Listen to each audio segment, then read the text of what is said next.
haven't got that money to go with their family. So unions, who are booking coaches and so on, if they could free up some of those places on the coach and say, well, actually, we're going to take 10 people for free who don't have to pay and bring them along to the event so they can take a part. This is about them, this is about what's happening to them, so it's crucial that they're allowed to come. It's a request, to put that out there, that people do that. And BARAC did that with domestic workers. We got a coach sponsored, supported by unions, and we took them to the Tory party conference. So that they could participate in that, because otherwise they wouldn't have been able to get there and afford to go there. And the other thing that I wanted to make people aware, going back to what I was talking about, institutional racism.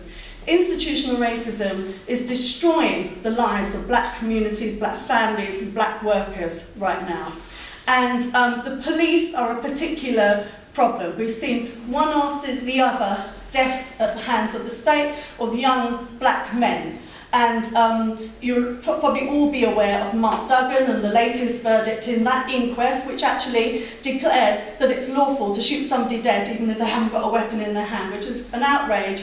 And BARAC is part of that campaign, campaigning for justice with the Mark Duggan's family, but actually lots of other family justice campaigns we work with. One of the things that BARAC is calling for, and there's a paper that's going to be going out this weekend, which we can circulate, to this network as well, is for a ban on all non-essential contact with the police until they put their hands up and say, we are institutionally racist and we need to do something about this, and we are going to take action to address this. Because after Stephen Lawrence, Macpherson, the review reports 10 years later, nothing has changed. It's actually got worse. And unless we make a stand against this, so when we're talking about non-essential contact, we're talking about the community groups that are set up working in partnership, organisations that work in partnership. Obviously, if you need to report a crime or you're organising a demo, you need to contact the police. That's all essential things that you'd need to be in touch with the police. But we're talking about all non-essential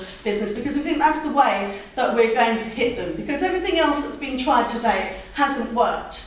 And so we're calling on people, when we send the paper out, to have discussions about that paper in your organisations and groups, and come back to us and tell us what your thoughts are on it and whether you sign up to that. Because unless we have a mass movement participating in this boycott, it's not going to be effective. And I'll stop there. Thank you.